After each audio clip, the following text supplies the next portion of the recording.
എന്നാലും വല്ലാത്തൊരു ജയമായി പോയി. പിന്നെ 100 കൂടുതൽ സീറ്റ് എന്നൊക്കെ പറഞ്ഞ കളിച്ച കാര്യമാണ്. വല്ലാത്തൊരു ജയം തന്നെ. മനസ്സിലായില്ല. അല്ല, കേരളത്തിൽ UDF ജയിച്ചതേ. ഇന്നലെ എസ്പാനിയോളായിട്ട് ജയിച്ച കാര്യം പറയുമ്പോൾ നീ എന്തിനാടാ കേരളത്തിലോട്ട് പോകുന്നത്? ഇപ്പോഴത്തെ ട്രെൻഡ് ഫോളോ ചെയ്യേണ്ട കളിയാ. അല്ല, എസ്പാനിയോളായിട്ട് ജയിച്ചതിന് എന്താ പ്രശ്നം? പ്രശ്നമുണ്ട്. ഞാൻ കളിക്കുന്ന കളിയൊന്നും ജയിക്കുന്നില്ല, ഞാൻ ഇല്ലാത്ത കളിയെല്ലാം നല്ല രീതിയിൽ ജയിക്കുന്നുണ്ടെന്നൊരു കരകമ്പിയുണ്ട്. അത് ഞാൻ നിന്റെ അടുത്ത് അന്നേ പറഞ്ഞില്ല കളിയാ. നമ്മൾ രണ്ടുപേരും കളിക്കുന്ന കളി ഒരു സുഖമില്ല. ഇന്നലെ ഗോൾസേലുമായിട്ട് കളിച്ചപ്പോൾ നല്ല കോർഡിനേഷൻ ആയിരുന്നു. അപ്പൊ നമ്മൾ ഒരുമിച്ച് കളിക്കുന്നതാണ് പ്രശ്നം. എന്നാ ഞാൻ ഒരു കാര്യം പറയാം. വിനിക്ക് എന്നെ സഹിക്കാൻ ബുദ്ധിമുട്ടാണെങ്കിൽ വിനി എങ്ങോട്ടേലും പൊക്കോ. അയ്യടാ, വലിഞ്ഞേറി വന്നത് നീയാ. നീ എവിടെയും പോകും. വലിഞ്ഞേറി വന്നാ എൻ കരിയറിന് ഉച്ചത്ത. അതിനിത്ര ഒച്ച എന്തിനാ? പതുക്കെ പറ. ഒരു വിജയ് വന്നിരിക്കുന്നു. എന്നാ എൻ കരിയറിന് ഉച്ചത്തിൽ നിന്നാണ് ഞാൻ ഇങ്ങോട്ട് വന്നത്. നിർത്ത്. അയ്യോ പെറസണ്ണേ.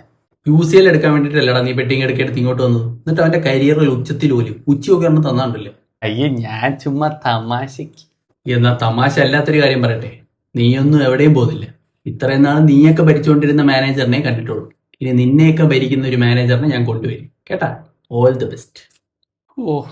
ഇനി എല്ലായിടത്തും ഭരണമാറ്റമാണല്ലോ. കണ്ടറിയണം ഇനി എന്താ സംഭവിക്കാൻ പോകുന്നത്.